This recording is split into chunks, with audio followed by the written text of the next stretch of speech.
Students, class 11 commerce, I welcome you. आज के इस बिजनेस स्टडी के वीडियो में हम न्यू चैप्टर स्टार्ट कर रहे हैं, फॉर्म्स ऑफ बिजनेस ऑर्गेनाइजेशन। बच्चों, कोई भी बिजनेस ऑर्गेनाइजेशन जो काम करता है तो अपने एक पर्टिकुलर सेक्टर के अंदर काम करता है, और जो सेक्टर जिसमें बिजनेस ऑर्गेनाइजेशन काम करता है वो कन्फर्मली डिवाइडेड होता है थ्री पार्ट्स में, थ्री सेक्टर्स में, जैसे कि प्राइवेट सेक्टर, पब्लिक सेक्टर और ज्वाइंट सेक्टर। तो प्राइवेट सेक्टर में जो एंटरप्राइज काम करते हैं वो प्राइवेट सेक्टर एंटरप्राइज में जाते हैं, जो पब्लिक सेक्टर के अंदर काम करते हैं वो पब्लिक सेक्टर एंटरप्राइज कहलाते हैं, और जो ज्वाइंट सेक्टर के अंदर काम करते हैं वो ज्वाइंट सेक्टर एंटरप्राइज कहलाते हैं। तो स्टार्ट करते हैं पहले प्राइवेट सेक्टर एंटरप्राइज। तो प्राइवेट सेक्टर एंटरप्राइज वो एंटरप्राइज होते हैं those enterprise owned, control and manage by private individual. ऐसे एंटरप्राइज जो कि जिन पर मालिकाना हक किसी प्राइवेट इंडिविजुअल का होता है, कंट्रोल करने वाला, उसको मैनेज करने वाला भी कोई प्राइवेट इंडिविजुअल होता है, वो सारे एंटरप्राइज आपके प्राइवेट सेक्टर एंटरप्राइज कहलाते हैं। जैसे कि एग्जांपल है Reliance India limited, Tata company, Birla company. ये सारे एंटरप्राइज वो हैं जो किसी प्राइवेट इंडिविजुअल या प्राइवेट ग्रुप ऑफ इंडिविजुअल के द्वारा कंट्रोल और मैनेज या ओन किए जाते हैं। सेकंड जो कैटेगरी है वो है आपकी पब्लिक सेक्टर एंटरप्राइज। तो ऐसे enterprise that owned, control and manage by central और स्टेट गवर्नमेंट, जो केंद्र सरकार और राज्य सरकार जो होती है जिन एंटरप्राइज को कंट्रोल और ओन और मैनेज करती हैं, वो सारे एंटरप्राइज आपके पब्लिक सेक्टर एंटरप्राइज कहलाते हैं। एग्जांपल है SAIL and GAIL. SAIL means Steel Authority of India Limited, Gas Authority of India Limited. ये एग्जांपल है प्राइवेट पब्लिक सेक्टर एंटरप्राइज के, जिसको ओन, कंट्रोल और मैनेज करने वाले कौन की है, स्टेट गवर्नमेंट या सेंट्रल गवर्नमेंट। तो थर्ड आता है joint sector enterprise. Joint sector enterprise वो एंटरप्राइज होते हैं जहां पर प्राइवेट एंटरप्रेन्योर्स और गवर्नमेंट मिलकर एक साथ काम करते हैं। तो that enterprise own, control and manage jointly by private entrepreneurs और गवर्नमेंट। एग्जांपल है इंडियन सिंथेटिक रबर लिमिटेड। इस एंटरप्राइज के अंदर बच्चों क्या होता है कि डे टू डे एक्टिविटीज को मैनेज करने के लिए जो मैनेजमेंट होता है वो प्राइवेट एंटरप्रेन्योर्स का होता है या प्राइवेट इंडिविजुअल्स का होता है, लेकिन उस एंटरप्राइज का जो मैनेजमेंट कंट्रोल और ओनरशिप जो होती है वो किसके पास होती है, गवर्नमेंट के पास होती है। तो ऐसे एंटरप्राइज जहां पर गवर्नमेंट का कंट्रोल होता है लेकिन जो मैनेजमेंट होता है वो प्राइवेट एंटरप्रेन्योर्स का होता है या प्राइवेट इंडिविजुअल्स का होता है, वो एंटरप्राइज आपके ज्वाइंट सेक्टर एंटरप्राइज कहलाते हैं।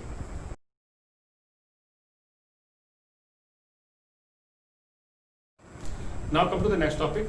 नेक्स्ट टॉपिक में बच्चों हम पढ़ेंगे forms of business enterprise work in the private sector enterprise. Private sector enterprise के अंदर जो बिजनेस एंटरप्राइज काम करते हैं उनके फॉर्म्स हमें पढ़ने हैं। तो पहला फॉर्म है आपका इसमें सोल प्रोप्राइटरशिप, सेकंड है इसमें joint Hindu family business, third one is partnership, fourth one is cooperative society and fifth one is company. यही पांचों का डिस्क्रिप्शन हमें इस चैप्टर में पढ़ना है।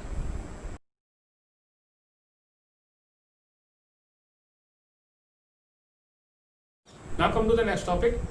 हम अब फॉर्म्स ऑफ बिजनेस ऑर्गेनाइजेशन पढ़ेंगे जो कि वर्क करते हैं प्राइवेट सेक्टर के अंदर। तो means form of private sector enterprise बोल सकते हैं इस टॉपिक को। तो पहला जो फॉर्म ऑफ बिजनेस ऑर्गेनाइजेशन है उसका नाम है आपका सोल प्रोप्राइटरशिप। सोल प्रोप्राइटरशिप उस बिजनेस को कहते हैं that business is owned, manage and control by single individual. किसी एक सिंगल व्यक्ति के द्वारा जो बिजनेस पर मालिकाना उस व्यक्ति का होता है, और उस बिजनेस को मैनेज और कंट्रोल करने वाला, चलाने वाला और नियंत्रण करने वाला भी एक ही व्यक्ति होता है। तो उस बिजनेस को हम सोल प्रोप्राइटरशिप बोलते हैं। अब इस बिजनेस के फीचर्स क्या हैं बच्चों, उनको पढ़ते हैं। पहला फीचर है आपका सिंगल ओनरशिप। तो नाम से पता लग रहा है कि जो सोल प्रोप्राइटरशिप बिजनेस होते हैं उनका ओनर ही सिंगल इंडिविजुअल होता है। तो उस बिजनेस में मालिकाना भी उसी एक व्यक्ति का होता है जो उसको बिजनेस को मैनेज और कंट्रोल करता है। सेकेंड इसे फीचर है बच्चों इंडिविजुअल रिस्क बियरिंग। जब मालिक ही एक होगा तो रिस्क भी केवल एक ही व्यक्ति, वो ओनर ही बियर करेगा। तो जिस बिजनेस के जितने भी रिस्क होंगे उनको बियर करने वाला या झेलने वाला वो व्यक्ति सिंगल ओनर होगा, जो एक व्यक्ति मालिक है। थर्ड इसे फीचर है no separate legal entity.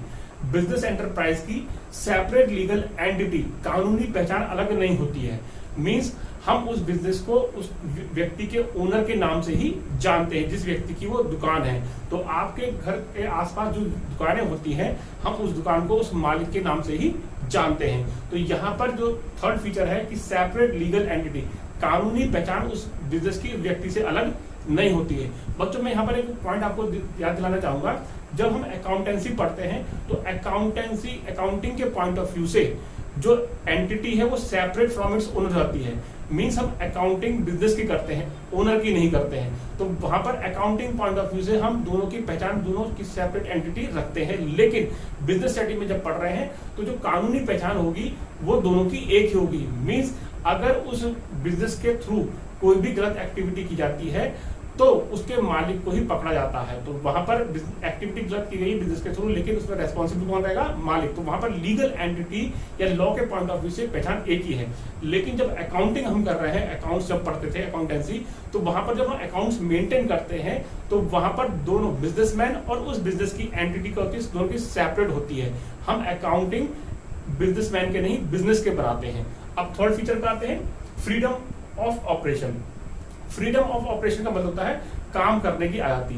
Sole proprietorship business के अंदर गवर्नमेंट का इन्वॉल्वमेंट नहीं होता या गवर्नमेंट का इंटरफेरेंस नहीं होता। तो यहाँ पर जो मालिक होता है वो आसानी से या आजादी से काम कर सकता है, अपनी मर्जी से कोई बिजनेस ऑपरेशन चला सकता है। यहाँ पर बिजनेस को कब ओपन करना है, कब बंद करना है, ये उस मालिक पे ही डिपेंड करता है। कुछ बिजनेस एंटरप्राइज के लिए, कुछ बिजनेस ऑर्गेनाइजेशन के लिए आपको लाइसेंस लेने की जरूरत पड़ती है, लेकिन लाइसेंस लेने के बाद कोई भी लीगल फॉर्मेलिटीज आपको दूसरी नहीं करनी पड़ती बिजनेस को ऑपरेट करने के लिए। सिंपल एक लाइसेंस लेना है और उसके बाद आप बिजनेस को अपने रूल्स के अकॉर्डिंग चला सकते हैं। फोर्थ इसमें फीचर आएगा, नेक्स्ट आएगा अनलिमिटेड लायबिलिटी। ये बहुत ही इंपॉर्टेंट पॉइंट है बच्चों, इसको ध्यान समझेंगे। अनलिमिटेड लायबिलिटी, लायबिलिटी हमने टर्म अकाउंटिंग वाले चैप्टर में पढ़ चुके हैं अकाउंटेंसी में कि लायबिलिटी क्या होती है। लायबिलिटी होते हैं आपके डेट्स और वो रेस्पॉन्सिबिलिटी जो आपको पे ऑफ करनी पड़ती है, वो आपकी लायबिलिटीज कहलाती हैं। यहाँ पर जो टर्म हम यूज कर रहे हैं वो है अनलिमिटेड लायबिलिटी।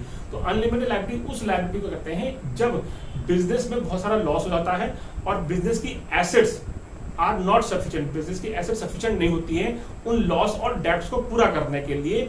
तब उस केस में बिजनेसमैन की पर्सनल एसेट्स या पर्सनल प्रॉपर्टी का इस्तेमाल होता है डेट्स को चुकाने के लिए। तब उसकी लायबिलिटी कंसीडर की जाती है अनलिमिटेड लायबिलिटी। एग्जांपल के तौर पर बताता हूं बच्चों, जैसे सपोज करो बिजनेस की एसेट्स 1 लाख रुपीस की है और बिजनेस की जो डेट्स है वो हो चुका है 1,50,000 का। ठीक है, तो 1,50,000 का डेट से मींस कर्जा है आपके ऊपर और आपकी एसेट्स की वैल्यू इस समय केवल 1 लाख रुपीस की है। तो जब आप डेट्स चुकाएंगे तो आपकी एसेट्स यहाँ पर सफिशिएंट नहीं है क्योंकि 1 लाख रुपए की एसेट्स है।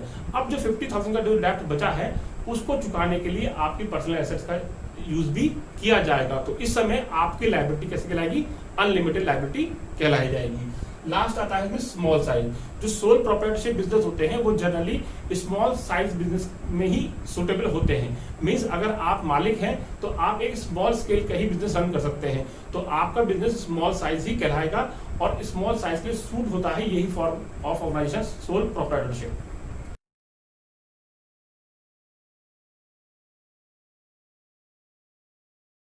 Now come to the next topic, merits and demerits of sole proprietorship। तो फर्स्ट हम स्टार्ट करते हैं मेरिट से। पहला मेरिट आपका easy to form and dissolve. जैसे आपको मालूम होगा कि सोल प्रोप्राइटरशिप जो बिजनेस होता है वो सिंगल इंडिविजुअल के द्वारा ओन किया जाता है, मैनेज किया जाता है, कंट्रोल किया जाता है। यहाँ पर गवर्नमेंट का इंटरफेरेंस या गवर्नमेंट का इंटरफेरेंस कम होता है, ना के बराबर होता है। तो आप यहाँ पर आसानी से अपने बिजनेस को स्टार्ट भी कर सकते हैं और डिसॉल्व मींस आप अपने बिजनेस को शट डाउन भी आसानी से कर सकते हैं। अगर आपके बिजनेस के ऊपर कोई भी डेब्ट्स नहीं है तो आप मन चाहे तरीके से या अपनी मर्जी से उसे शट डाउन या फिनिश भी कर सकते हैं। सेकंड है इसमें डायरेक्ट इंसेंटिव। डायरेक्ट इंसेंटिव का जो मतलब है कि बिजनेसमैन यहाँ पर सिंगली सारे अपने एक्टिविटीज या वर्क करता है, सारे एफर्ट्स खुद ही करता है, तो उससे जो उसका इंसेंटिव मिलेगा वो सिर्फ डायरेक्टली बिजनेसमैन को ही मिलेगा। सारा प्रॉफिट बिजनेसमैन ही एंजॉय करेगा, उस प्रॉफिट में कोई दूसरा भागीदार नहीं होता है। थर्ड है इसमें फ्लेक्सिबिलिटी। फ्लेक्सिबिलिटी का मतलब है कि बिजनेसमैन यहाँ पर जो सोल प्रोप्राइटर है वो सारे डिसीजन खुद ही लेता है अपनी मर्जी से। वो अपने तरीके से बिजनेस को चला सकता है या मैनेज कर सकता है, उसको बिजनेस को मैनेज करने के लिए किसी दूसरे पर डिपेंडेंट नहीं रहना पड़ता है। Fourth one is personal touch.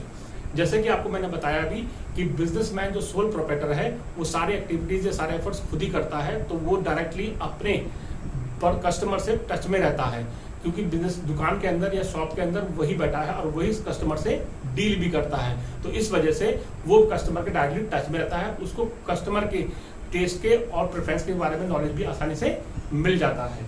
Fourth one is control. Control का मतलब है यहाँ पर नियंत्रण करना। क्योंकि बिजनेसमैन जो सोल प्रोप्राइटर है वो सिंगली ओनर है और सिंगली उसे मैनेज भी करता है, तो उस बिजनेस के ऊपर कंट्रोल नियंत्रण भी उसी ओनर का या बिजनेसमैन का ही रहता है। उसे अपने बिजनेस को चलाने के लिए किसी दूसरे पर डिपेंडेंट या पूछना नहीं पड़ता है। Last one is secrecy. Secrecy मतलब है गुप्त रखना। आपके बिजनेस के जितने भी महत्वपूर्ण पॉइंट्स हैं या महत्वपूर्ण मेथड्स हैं या टेक्नोलॉजी हैं, वो सब आप तक ही सीमित रहती हैं। आप किसी दूसरे को उसे शेयर नहीं करते हैं, क्योंकि आपके बिजनेस के अंदर कोई दूसरा पार्टनर, कोई दूसरा व्यक्ति इन्वॉल्व नहीं होता है। तो जितने भी मेथड्स हैं या इंपॉर्टेंट पॉइंट्स हैं या इंपॉर्टेंट डॉक्यूमेंट्स हैं, वो सब आप तक ही सीमित रहते हैं। तो सारी चीज़ों सीक्रेट रहती है। तो आपके बिजनेस की सीक्रेसी यहाँ पर बनी रहती है, वो जो आप तक सीमित रहती है। अब बच्चों आते हैं डिमेरिट्स पर, जो उसके अनफेवरेबल पॉइंट्स हैं या डिसएडवांटेजेस बोल सकते हैं। तो पहला डिसएडवांटेज में है लिमिटेड रिसोर्सेज। रिसोर्सेज मानो गया संसाधन, यहाँ पर या कैपिटल आप कह सकते हैं। तो चूंकि बिजनेस का ओनर सिर्फ एक ही व्यक्ति है, तो एक ही व्यक्ति अपने कैपिटल या अपने रिसोर्सेज यूज कर सकता है, तो दूसरा व्यक्ति यहाँ पर इन्वॉल्व नहीं होगा। तो एक व्यक्ति के जो रिसोर्सेज होते हैं वो सीमित रहते हैं। तो यहाँ पर जो पहला डिसएडवांटेज ये होता है कि जो सोल प्रोप्राइटरशिप बिजनेस होते हैं, वहाँ के रिसोर्सेज क्या होते हैं, लिमिटेड रहते हैं, क्योंकि एक ही व्यक्ति की उसमें कैपिटल इन्वॉल्व होती है। सेकंड है इसमें अनलिमिटेड लायबिलिटी। ये हमने फीचर्स में पढ़ा था बच्चों कि अनलिमिटेड लायबिलिटी वो लायबिलिटी होती है जहां पर बिजनेस के लॉस को पूरा करते वक्त बिजनेस की एसेट्स इनसफिशिएंट हो जाती है, तो उस लॉस की पूरी भरपाई करने के लिए बिजनेसमैन की पर्सनल एसेट्स या पर्सनल प्रॉपर्टी का इस्तेमाल होता है, तो वो कहते हैं अनलिमिटेड लायबिलिटी। तो ये आपके लिए क्या हो जाएगा, डिसएडवांटेज कहलाएगा। थर्ड है लिमिटेड मैनेजरियल स्किल।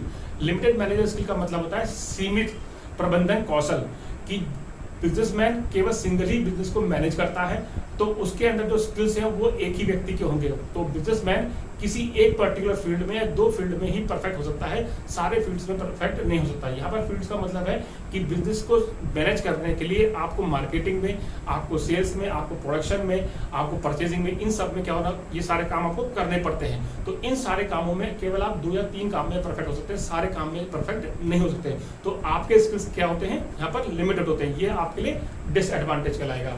फोर्थ है लिमिटेड स्कोप ऑफ एक्सपेंशन। जैसे कि हमने पहला पॉइंट पढ़ा, पहला डिसएडवांटेज पढ़ा था या पहला डिमेरिट पढ़ा था, लिमिटेड रिसोर्सेज। जब लिमिटेड रिसोर्सेज हैं तो आपके पास जो एक्सपेंशन, बिजनेस को बड़ा करने या बिजनेस को फैलाने के जो साधन है वो क्या रहेंगे, लिमिटेड रहेंगे, सीमित रह जाएंगे, क्योंकि आपके पास कैपिटल जब लिमिटेड है तो आप आसानी से अपने बिजनेस को एक्सपेंड नहीं कर सकते। और लास्ट है आपका limited life of the business.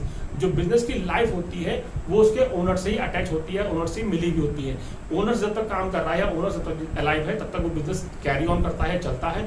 लेकिन जैसे ही ओनर की डेथ जाती है या ओनर बिजनेस को छोड़ देता है, तो वो बिजनेस में वहाँ पर शट डाउन माना जाता है। होप्स तो आपको ये टॉपिक समझ में आए होंगे। इनसे रिलेटेड नोट्स मैं आपको डिस्क्रिप्शन में लिंक में भेजूंगा और उनके PDF फाइल भी आपको ग्रुप में दूंगा। Thank you.